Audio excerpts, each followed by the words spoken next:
Welcome to Blizzard Fire. We hope this video helps fire up your solution. You begin by confirming the essentials and taking the first actions. Make sure the Riot client and Valorant are updated, then sign in. If you haven't already, restart your router and your PC to clear transient issues. Wired Ethernet reduces packet loss, so plug in if possible. Next, verify your account region and check server status to rule out provider-side problems.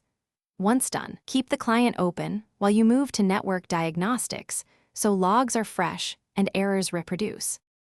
Now you dig into diagnostics to find where packets fail.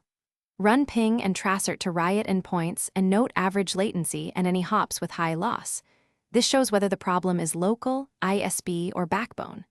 Flush DNS, and if resolution seems slow, switch to Cloudflare or Google DNS. This can fix routing issues. Temporarily disable VPNs, proxy tools, and third-party firewalls. These often introduce MTU or port blocking. Make sure to document changes so you can revert later if they don't help. Finish by applying targeted fixes and optimizing settings.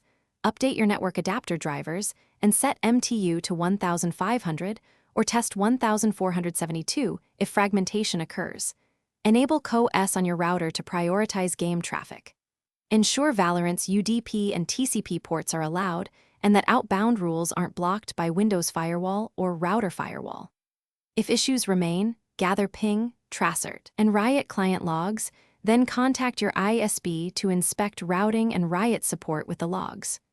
Troubleshooting tip: try a different network, mobile hotspot, to isolate ISP versus local causes. Thanks for watching. If you found this helpful, don't forget to like and subscribe.